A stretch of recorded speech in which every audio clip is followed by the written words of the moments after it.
आज की वीडियो में हम बात करने वाले हैं बहुत ही इंपॉर्टेंट टॉपिक कि आप लोग जो 10th और 12th के बच्चे पेपर देते हैं तो उन लोगों का क्या रहता है कि बहुत सारी वो ऐसी मिस्टेक्स कर देते हैं जिनसे उनकी आगे जाके जो है वो यूएमसी हो जाती है और उनका जो डीएमसी है वो नहीं दी जाती या फिर जो उनका पेपर होता है वो दोबारा लिया जाता है। तो बहुत सारी मिस्टेक्स होती हैं जो बच्चों को नहीं पता होती हैं, तो इसलिए वीडियो है तो बहुत इंपॉर्टेंट वीडियो रहेगी बच्चे, आप लोग बस ध्यान से सुनिएगा और देखिएगा। और ये mistakes you will not do repeat these mistakes in your board exams, ठीक है। आप लोगों को बिल्कुल भी ये गलतियां जो है वो दोहरानी नहीं है, तो इसका थोड़ा सा ध्यान रखिएगा। सबसे पहली चीज़ जो होती है वो होती है आपकी ओएमआर शीट। ये आपको ओएमआर शीट दिख रही है, ठीक है, इस तरीके से रहती है, तो इसको आपको फिल करना आना चाहिए। और इसके अंदर आप लोगों को कुछ चीज़ों का बस ध्यान रखना होता है, जैसे ये बॉक्सेस हैं इनको आपने करेक्टली भरना होता है, ठीक है। आपका रोल नंबर जो है वो बिल्कुल करेक्ट होना चाहिए। यहाँ पर आपका name and your paper code और आपका मीडियम हिंदी है या इंग्लिश है, जो भी चीज़ें हैं, आपके सिग्नेचर, आपका रोल नंबर जो यहाँ पर आता है वो। तो कुछ चीज़ें जो होती हैं ये बच्चों को ध्यान से भरनी होती हैं, बहुत ज़्यादा सटीक तरीके से, बिल्कुल फोकस होके, ओके। तो इसको ध्यान रखना है और टेंशन लेने की ज़रूरत नहीं है। एक वीडियो में और सेपरेटली बनाई है मैंने, जिसके अंदर मैंने पर्टिकुलरली बोर्ड के ऊपर ओएमआर शीट के बारे में बताया है, पूरी ड्रॉ करके कि ओएमआर शीट को फिल कैसे करना है, क्या क्या चीज़ें किस तरीके से फिल करनी है, ओके। तो परेशान नहीं होना है। तो एक सबसे मेन गलती जो आप लोग करते हो कि ओएमआर शीट को बिल्कुल भी आपने हल्के में नहीं लेना है, उसको ध्यान से सोच समझ के ही फिलअप करना है, ओके। तो आई होप ये चीज़ आपको समझ आ गई होगी। अब उसके बाद में ये चीज़ देखते हैं कि एक गलतियां बच्चे जो अक्सर करते हैं, जैसे आप लोग आंसर शीट जो है वो लिख रहे होते हो, आपकी जो आंसर शीट होती है उसमें क्या रहता है, राइटिंग के लिए सिर्फ और सिर्फ आप लोगों को ब्लू पेन अलाउड होता है, ठीक है। राइटिंग के लिए ब्लू पेन अलाउड होता है, ब्लैक पेन जो है या फिर आप स्केच जो है वो सिर्फ किस लिए यूज़ करते हैं, हेडिंग्स के लिए यूज़ कर सकते हैं, ठीक है।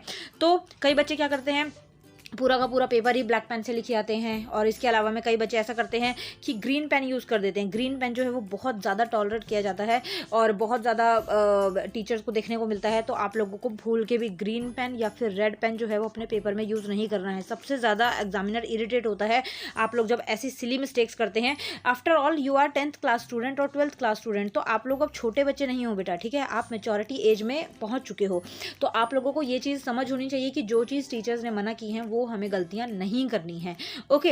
अब इसके बाद में एक गलती जो बच्चे अक्सर करते हैं कि आंसर शीट के अंदर कोई क्वेश्चन नहीं आ रहा है तो वहां पर अपना ही वो सुंदर सा कोई मैसेज लिखे आते हैं, है ना। कई अपने घर की थोड़ी सी कहानियां सुनाए जाते हैं, कई फाइनेंशियली रीज़न लगा देते हैं कि हम बहुत गरीब हैं, हमें पास कर दीजिए। कई अपने पेरेंट्स का दिलासा दे देते हैं कि इस तरीके से हैं तो हमें प्लीज़ पास कर दीजिए।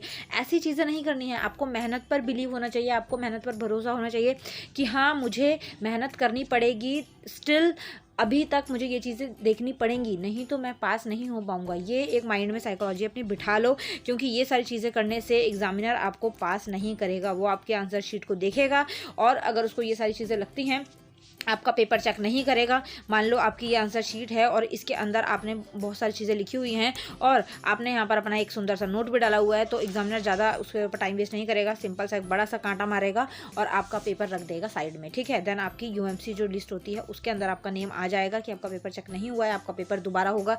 तो ऐसी गलतियाँ करने से अच्छा है कि जब आपको दोबारा परेशान होना पड़े, अच्छे से बच्चों की तरह पेपर दो, ठीक है। मेहनत पर भरोसा रखो, सिंपल चीज़, ओके।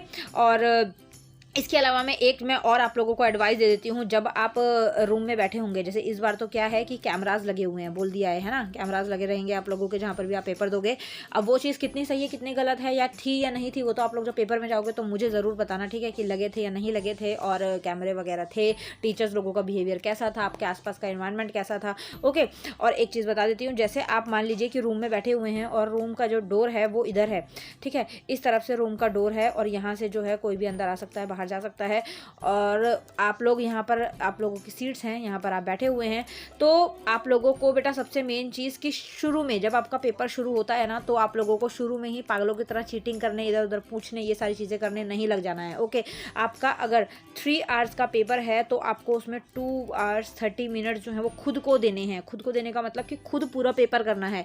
कई बार बच्चे क्या करते हैं, शुरू में ही पेपर शुरू हुआ नहीं, 5 मिनट 10 मिनट 15 मिनट 20 मिनट हुए नहीं और वो चीटिंग करना, इधर उधर परेशान करना, देखना शुरू कर देते हैं। उससे क्या होता है, आपके टीचर्स जो हैं वो आपका पेपर शीट ले लेते हैं, आपको फिर पेपर जो है वो काफ़ी देर तक रिक्वेस्ट करने के बाद मिलता है और उसमें आपका हाफ आवर से लेकर 1 आवर 1.5 आवर तक वेस्ट हो जाता है। वो टीचर के ऊपर है कि वो आपको पेपर कब देगा। वो टीचर के हाथ में है कि वो आपको पेपर देता भी है या नहीं देता है। तो वैसे मोस्टली दे देते हैं, लेकिन ऐसे काम करने ही क्यों हैं? हमें ऐसे काम नहीं करने, हमें अच्छे बच्चों की तरह पेपर लिखना है। तो जो आप लोगों के जो आपका 2:30 मिनट्स होंगे, 2 आवर 30 मिनट्स होंगे, वो आपको अपने पेपर पर खुद को देने हैं। उसके बाद बाकी के जो 30 मिनट्स बचते हैं, तब आप थोड़ा इधर उधर पूछ सकते हैं, थोड़ा चीटिंग का देख सकते हैं कि हाँ भाई चलो मेरे को कुछ क्वेश्चन नहीं आ रहे तो मैं अपने आसपास के फ्रेंडों से पूछूँ, थोड़ा पता करूँ। तो इस तरीके से ओके। सो आप लोगों को इतना ज़्यादा टेंशन नहीं लेनी होती है, ना आप लोगों को इतना ज़्यादा शुरू में पैनिक क्रिएट करना होता है। अदरवाइज टीचर्स जो हैं बहुत ज़्यादा इरिटेट हो जाते हैं। अगर आप बहुत अच्छे से बैठे हैं ना, शांत से बैठे हैं, तो वो हर बच्चे को नोटिस करता है कि ये बच्चा कितने देर से कैसा बैठा हुआ था। अगर शुरू से आप लगे पड़े हो तंग करने में एक दूसरे में आपस में पागलों की तरह, तो वो आपसे इरिटेट होगा और वो आपको एंड में भी चांस नहीं देगा। बट अगर आप शुरू में अच्छे से डिसेंट होकर आराम से अपना पेपर कर रहे हो, तो बाद में हो सकता है कि वो आपके साथ थोड़ा सा लीनियंट हो जाए। ओके, तो इस चीज़ का आपको थोड़ा सा ध्यान रखना है। अब इसके बाद में बच्चे पूछते हैं कि मैम चीटिंग होती है क्या, बोर्ड के एग्ज़ाम में चीटिंग करवाते हैं क्या, या फिर कर सकते हैं? तो देखो, ऐसा नहीं है कि चीटिंग होनी ही है। 100% मैं श्योर हूँ कि हाँ चीटिंग हो ही, और ऐसा भी नहीं है कि 100% मैं श्योर हूँ कि नहीं भी होनी है। तो आप लोगों का लक है, ठीक है बच्चे, ये आप लोगों का लक है। कई सेंटर, कई क्लासेस ऐसी होती हैं जहाँ पे जो टीचर्स होते हैं वो थोड़े से लीनियंट होते हैं, तो वो थोड़ा बच्चों को मौका दे देते हैं लास्ट के 10 मिनट्स 5 मिनट्स में कि हाँ चलो ठीक है पूछ लो जो नहीं आ रहा है। और कई ऐसे होते हैं जो हिलने भी नहीं देते हैं। तो टच वुड कि आप लोगों के यहाँ अच्छा टीचर आए, आप लोगों को थोड़ा सा समझने वाला, थोड़ा सा मतलब कि इस तरीके से टीचर आए कि आप लोगों को अच्छा स्कोरिंग में हेल्प करे। ओके, बाकी तो सब कुछ बेटा आपकी मेहनत है, आपका लक है, आपकी किस्मत है। और लक और किस्मत भी तभी चलती है जब आप हार्डवर्क करोगे। अगर आप हार्डवर्क नहीं कर रहे हो, अगर आप सोच रहे हो कि हाँ भाई मैं तो पर्चियाँ ले जाकर या फिर टीचर या दोस्त हमारे साथ के रहेंगे उनके साथ बातें मार के मैं पास हो जाऊँगा, तो ऐसा बिल्कुल नहीं सोचना है। आपको हार्डवर्क करना है, आपको स्टडी करनी है, क्योंकि बोर्ड एग्जाम्स हैं ये, ठीक है, कोई नॉर्मल और हल्के में लेने वाली चीज़ नहीं है। तो पूरी लाइफ का सवाल होता है आप लोगों का। और अगली बार जो है न्यूज़ पॉलिसीज़ के अंदर जो है बोर्ड हट जाएगा वैसे 10th वालों का, तो उससे पिछले वाले जो हैं वो बेचारे खुश होंगे। अब 10th वाले थोड़ा सा रो रहे होंगे कि हमारी बारी में नहीं हुआ, लेकिन इट्स ओके। 12th क्लास का बोर्ड जो है वो रहेगा, 10th 11th तक जो है बोर्ड नहीं रहेंगी क्लासेस। तो वो जल्दी ही इंप्लीमेंटेशन हो जाएगी। 2023 से बोल रहे हैं कि इंप्लीमेंट हो जाए पॉलिसी, लेकिन देखते हैं कब तक होती है, नॉट श्योर, ठीक है।